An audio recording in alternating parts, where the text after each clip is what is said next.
Welcome to the Real Chat Podcast, where we talk business, lifestyle, and mindset. For the modern entrepreneur. I'm Baxter Colburn. I'm Allison Elise. I'm Mandy Wilkie. Let's chat. These intros are always my favorite because nobody ever officially knows, because we don't hear the intro song. It's all I brought it in editing, so that always makes it more fun. I forget about that. It's true. It's the magic of editing, right? But we are here for another episode of the Real Chat Podcast. I'm Baxter Colburn. That's Mandy Wilkie, Allison Elise. We never introduce ourselves. You pointed to me, but you can't see us anymore, so it doesn't matter. But it helps my brain, so as I say it and do it. In case you forget which one of us is correct. who. I've done that before. I've been like, and Alice and Matt. Whatever. Which one? We've answered to worse, probably both of us. Probably true. But either way, ladies, we are rocking and rolling through season 3, and we have somebody that is very near and dear to my heart. That is a business owner. She is a mom. She is a wife. She is just a kick-ass gal that I always enjoy my time with when I get to talk to her and be around her. Theresa Schroeder joins us on the show today. Welcome to the Thank you. podcast. Welcome. So, excited to finally sit next to you in person and have a conversation. I follow you on Instagram for a long time.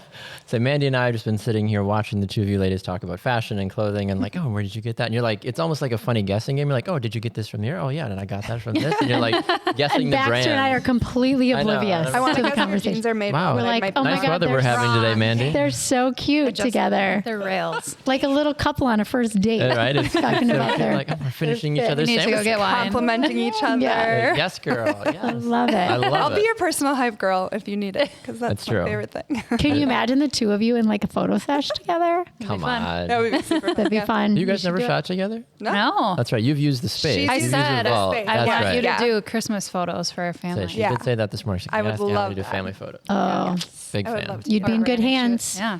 Allie's got you. Allie's got Got you. you. Okay, so we have known each other for a long time. We were trying to figure this out this morning because Theresa and I had a shoot this morning. I think I've only met Theresa in person like twice.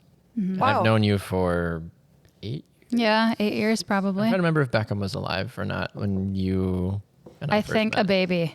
So maybe a baby, so Yeah. 7 years perhaps. Yeah.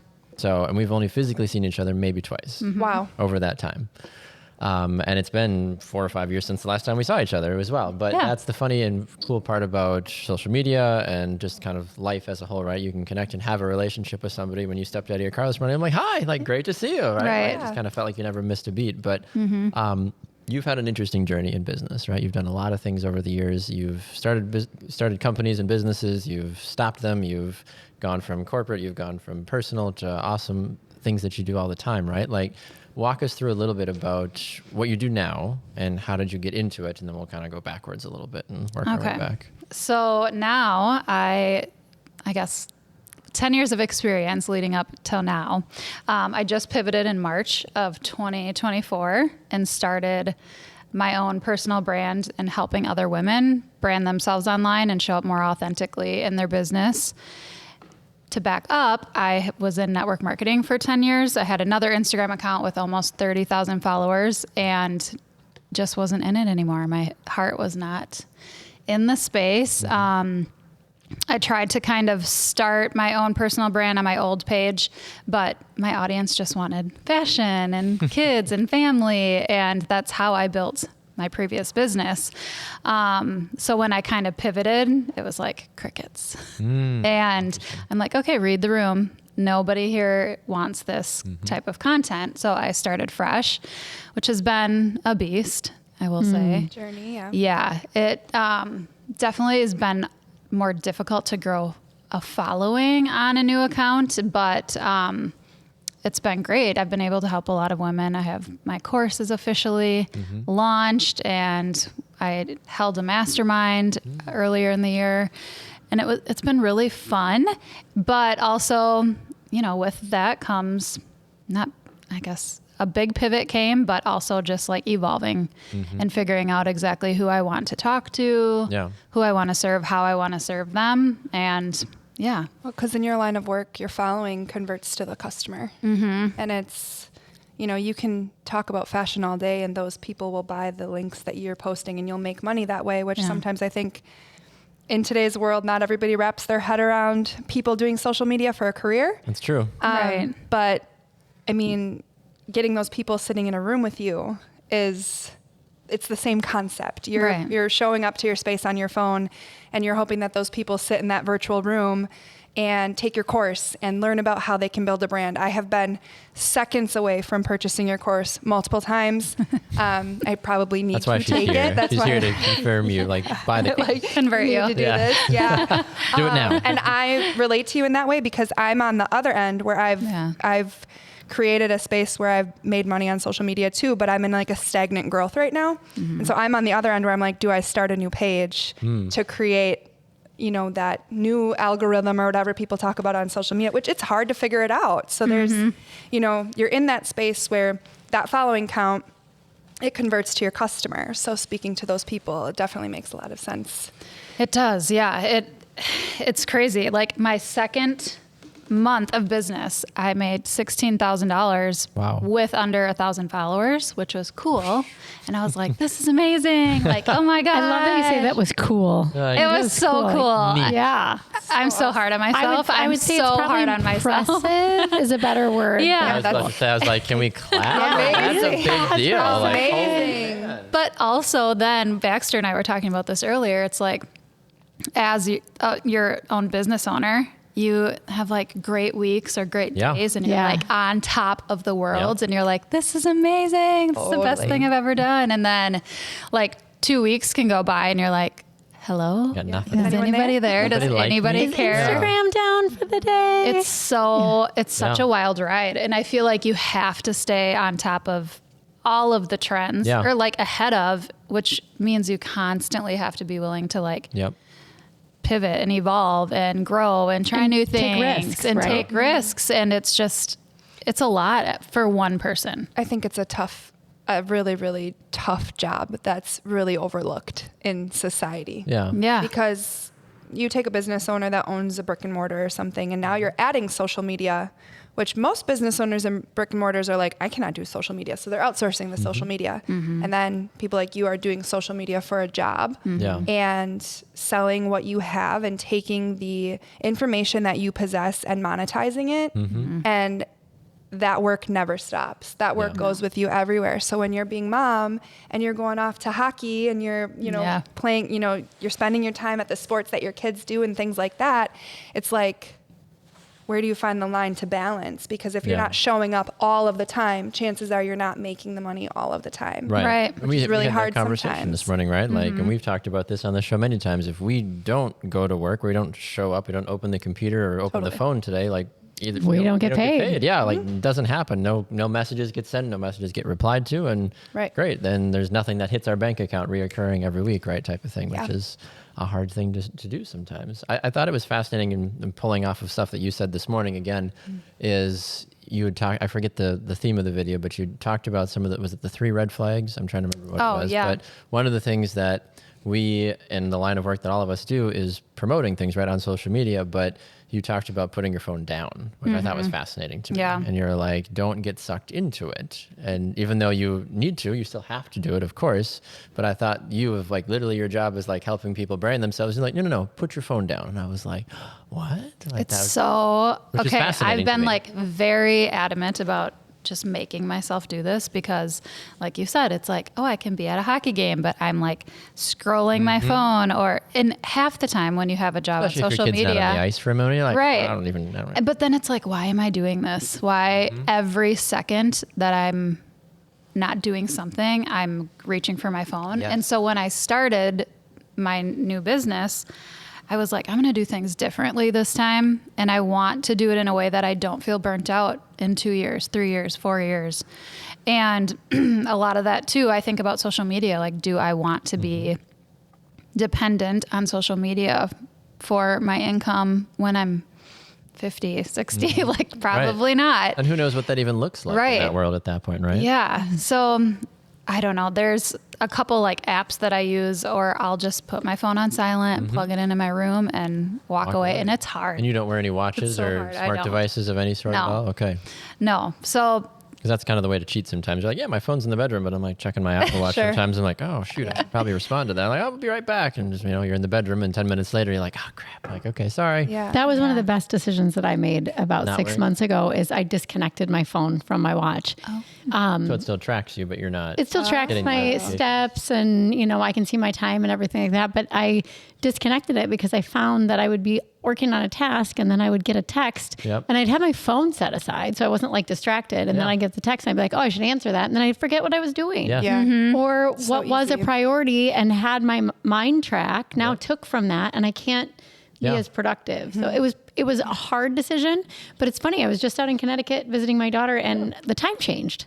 So I had to reconnect it and then I forgot to disconnect it. And within 10 minutes, I was annoyed because Facebook, Instagram, all of the things were blowing up my watch and it took from my attention. So I think it's hard, but I think if you do it, it can be a really nice breather and rebooter so you don't get burnt out in 4 to Right. 5 years. Because how do you keep that pace? Right. It's like the same concept as us as, brick and mortar business owners or whatever, where your doors close at a certain time. Yeah. And, you're Your not DMs able are to You go always home. open. Yeah. Your DMs are always open. Yeah. Yeah. You go home. People clock out from their job and they go home for the day Yep. and they get to be with their kids or whatever the case may be. It's the same thing really for yourself with how do you spend that intentional time Correct. away from it all so that you can show up better the next day and you can pour yourself into the message that you're trying to give to people, Right. which makes you the most authentic version of yourself, which allows you then to create the content that Correct. you Right. want, which Yeah. Yeah. is amazing. I think it's interesting too, and I'm curious, Theresa, your opinion. We've talked about this a little bit.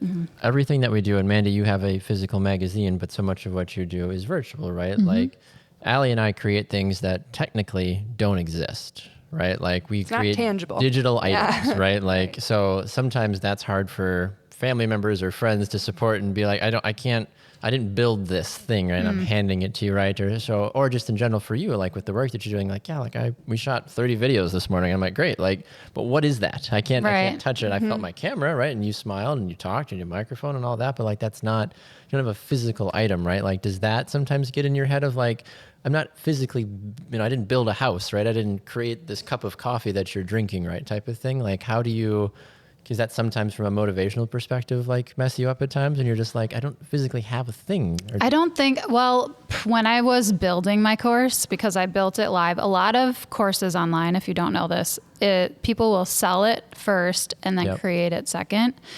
What that does is kind of solidifies your idea. Like, yes, people are interested. They want to buy it versus you build, spending weeks building out this course, launching it, and then nobody buys. Smart. And then you figure out, oh, my messaging is off. Oh, this isn't quite hitting with this audience. What do I need to change?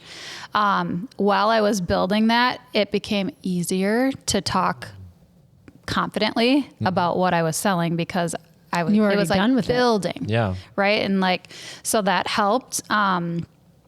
But yeah, I feel like sometimes people don't understand. Like people online understand, but I feel like there's so many people that need what I teach, like brick and mortar. We kind of talked about this morning with let's say insurance agents, maybe resisting social media, but it's like you could build a personal brand and make people fall in love with you and trust you.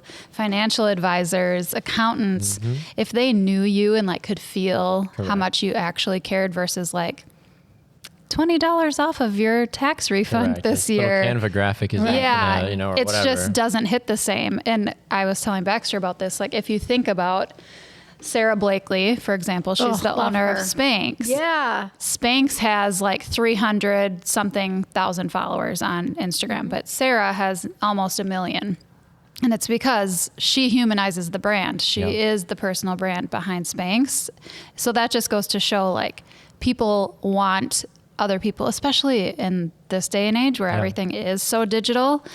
I feel like the number one thing you can do is create that personal brand behind your product, whether or not it's physical or not. And people fall into that trap of, like you said, people will say, I'm an insurance agent. That's not sexy, right? No. I'm not in a flower shop. Right. I'm not a coffee shop. I'm not an athlete, whatever it is. Like, who's Right. going to sit here and watch me talk about insurance? But like, if you make it engaging and interesting and tell a story, or, hey, here's a great success story. I helped Mandy's family get great life insurance. Awesome. Mandy, would you talk about that for a second? Right. Boom. You've built a relationship. You've built trust, done there. But people fall into that. Like, I'm not in a sexy industry to talk about like home loans or whatever it is. Like, but you can have fun with it if you really think about it and do the right work to expand that brand out.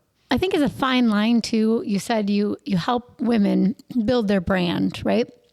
And something that I've just experienced in this last week is how do you know, especially if you're the person, like I'm the person behind the brand of what I do. And I try to have a really good balance of featuring content from my magazine, my personal life, the residents in the neighborhood, and community. But it's hard when you're the one putting yourself out there. And it's like, am I putting too much of myself out there? Should it be more of my business? And I'll share this with you. I had a certain process done to my face a couple of months ago. And the owner of the business that did it asked me to share my progress. And so my last post was pretty vulnerable Yeah. because it was no makeup, all my sunspots. And I actually had someone that was like, that was pretty ballsy. I don't think I would have done it. And he said to me, he's like, you're a really pretty woman, but those pictures don't show that. And I thought, wow, first of all, is that a I was like, backhanded compliment? no, I was like, okay, first of all, I've made it because I have a hater. Yeah. There you go, right? No, I'm just kidding. And he meant it in a very nice way. Like he said, I would never be that vulnerable. But I also think helping people find within their brand, and we've done that with this podcast. Yes. It's not all freaking sunsets and rainbows and unicorns. Business is hard. And when we talk about that, I think we're drawn in. More people can relate to us. Yes. Right. So that's something that you teach in this course is how to know the balance and how to do the balance and how to implement the balance. Yeah. So I talk about a lot. The biggest thing, I think when women come to me, they're like, I'm doing everything. I'm posting. I'm using these viral hooks. I'm doing this, that, and the other. And it's like, you're doing everything right. And you're amazing, but you're hiding. Like I see, like, I know you and your content does not like match up with who you are and your personality. And you're like hiding behind your brand versus being the brand and like showing up like that. I know my shit. Yeah. Like I know what I'm doing. I'm the expert here and just owning it, like physically owning it. So I start with really just like knocking down all the stories that you've built up. Whether you realize it or not, it's really interesting. People sometimes are like, I'm more confused than ever because now it's like very clear to me I don't want to be doing XYZ and I wish I would have done it this way. And I'm like, so then do it that way. But they think they can't change it. I'm sitting here like you're speaking to my soul. I'm sitting here and I'm like, that's me. I just was on a call the other day and the woman was like, you need to sell chocolate covered cauliflower. And I'm like, what? Excuse me? Chocolate covered cauliflower. She's You like, had me until it was cauliflower. You need to sell the chocolate, like what people want, right? So think about what your ideal client wants from you. You sell that, but when they get inside, you give them the cauliflower, like the good stuff, the healthy stuff, the stuff that That'll they actually make a need difference. that will help them make a difference. I was like, that's a really good analogy. I love that. Yeah.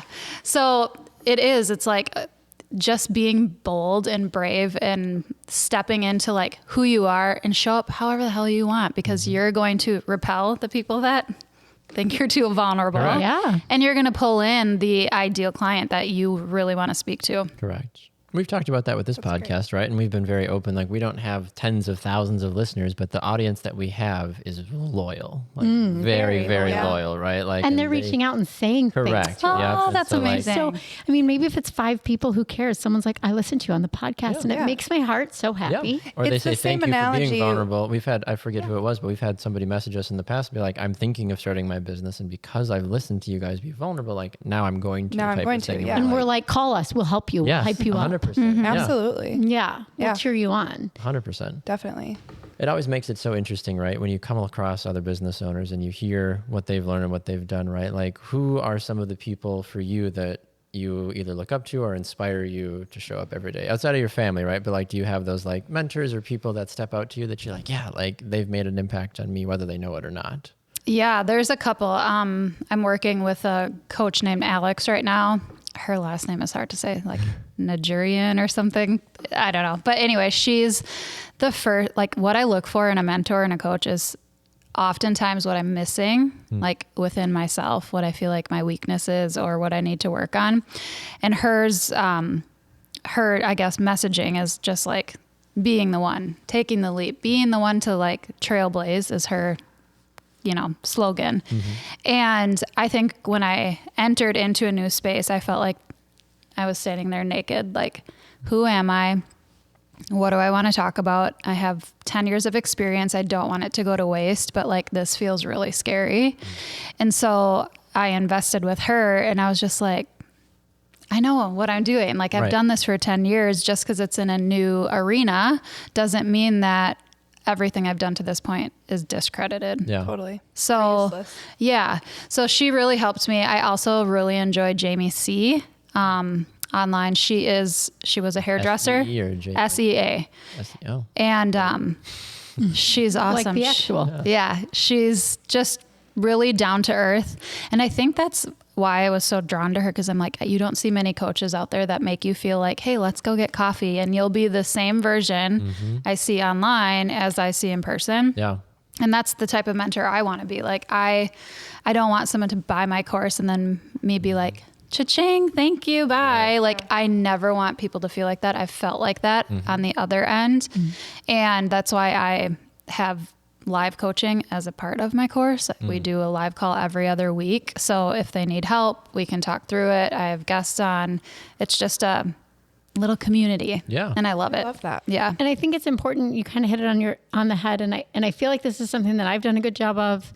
You've done a good job of. Baxter's done a good job. We've all, when people actually meet us, they feel like they already know us. Yes. And I think some of it's probably the podcast, but then a lot of it's how we run our social media and being vulnerable and saying different things. I don't want, I had a guy come up to me once and told one of my jokes.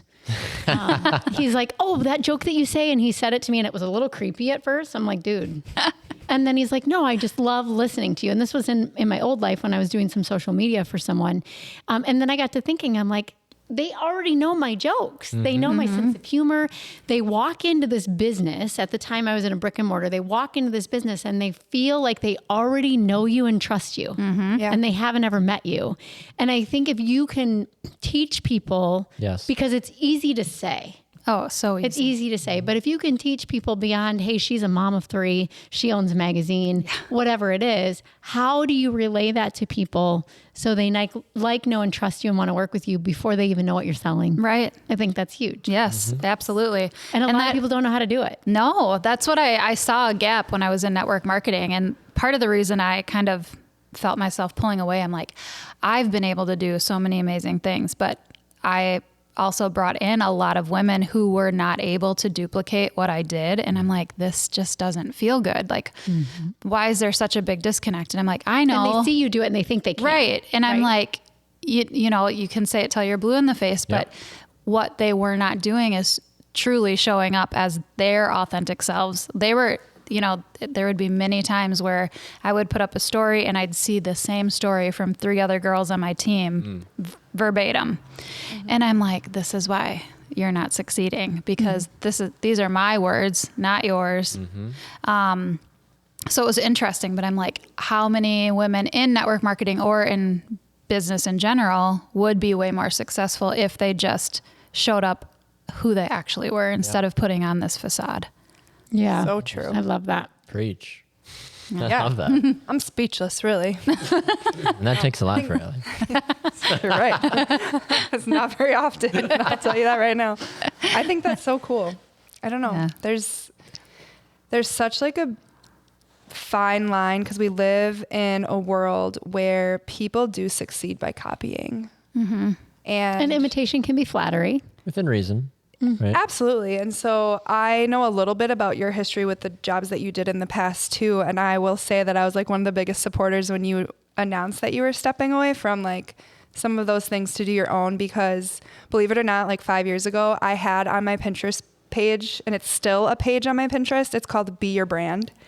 Stop. And it was when I was building Allison Elise Photo, because what I found out in my business was like around right when I got pregnant with Wes, which is like 4.5 years ago, I was like, I want to hire people to edit my photos and hire people to shoot for Alice and Elise and have a big team. And what I found is that I'm the only one that does it the way that I do it because it's me and I'm the brand. And I struggle with I've that with my spent business. years building this, I don't know, image for myself Storytelling and this brand. brand of different styles of photography that really sets me apart from anyone else in this area, and have worked really hard to find the people. So for me, I connect to that because being your own brand allows you to have success that no network marketing company will ever give you, even if you do love this business or love a product or whatever. You know, it's so cool to stand in that space and to truly step into who you are. And I think regardless of anything, you'll find success in that as you grow, because every follower, every person that's finding your page is finding it for a reason, and you're there to serve them. So I think that that's really cool. Absolutely. Yeah. So real quick, give us a recap of your ideal, I'm going to call it client, how they get a hold of you and who needs you in their life. And where to find you. Yeah. Well, my ideal client, I definitely work with women who are female entrepreneurs, obviously. And I would say new within like 1 to 3 years of starting their business, I think is like the sweet spot, to where they're doing the thing. They're consistent. They're showing up. They're putting in the reps, but they're not quite getting the traction that they wish they were financially or in whatever way they want to. And you can find me on Instagram. I'm on Threads. I wish I had a TikTok, but I just can't. I have a personal username on TikTok. Instagram? Instagram is Theresa C. Schroeder. T-H-E-R-E-S-A. T-H-E, yep. Okay. Yeah, primarily Instagram. I need to branch out, but I just don't have the capacity. You know your audience, though. You serve your audience well, right? Did you know that there's a way that you can plug your Instagram so that when you post to a reel, it posts to your TikTok automatically?